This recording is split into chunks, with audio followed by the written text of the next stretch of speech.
A'udzubillahi minasyaitonirrajim. Bismillahirrahmanirrahim. Alhamdulillah, kita hari ini masih diberikan kesempatan untuk bersama-sama hadir di tempat ini sesuai dengan cita-cita kita, yakni menjadi manusia yang sempurna. Hadirin rahimakumullah, hari ini kita akan membahas tentang ikhlas.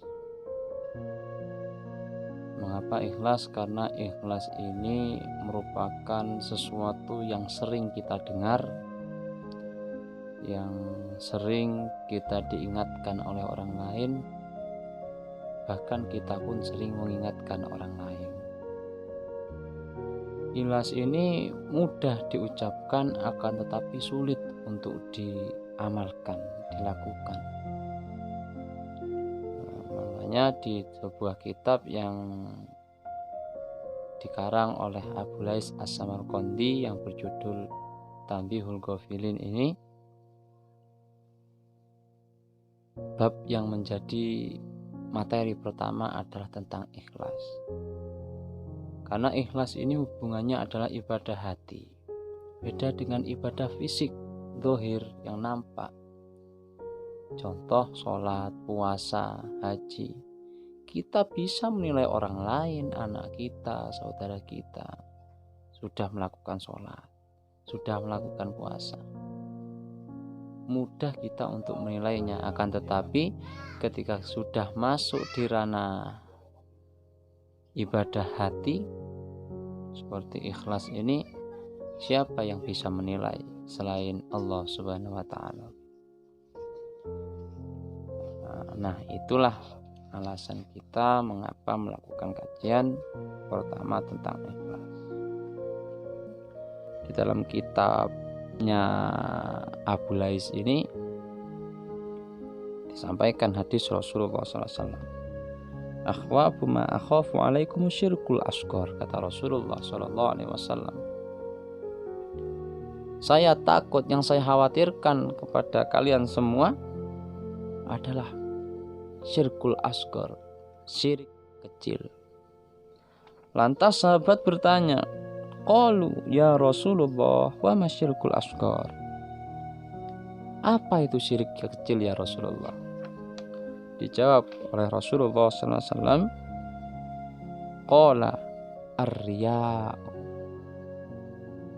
riya, pamer, ingin menampakkan amal baik kita kepada orang lain.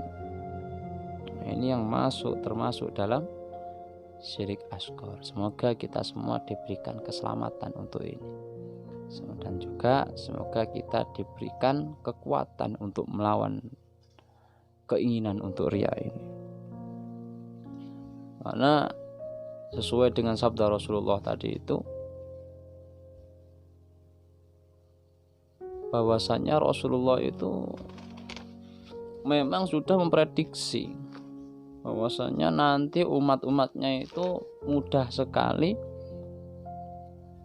terjerumus dalam sifat riya ini. Kita pun sering melakukan.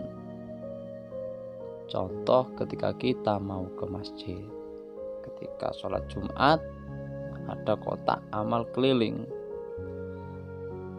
Terkadang kita itu merasa malu ketika kita memberi sedikit, dan juga merasa bangga ketika kita bersedekah atau amal banyak.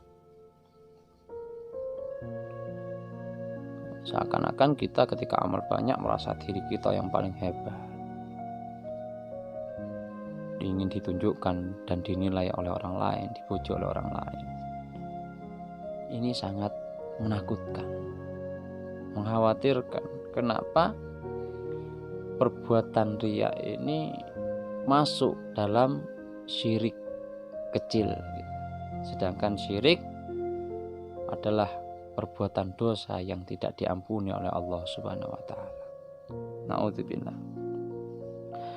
Kemudian dilanjutkan, yaqulullahu ta'ala lahum yawma yujazil ibada bi'a'malihim. pada hari pembalasan kelak Allah berkata kepada mereka, kepada orang-orang yang riya.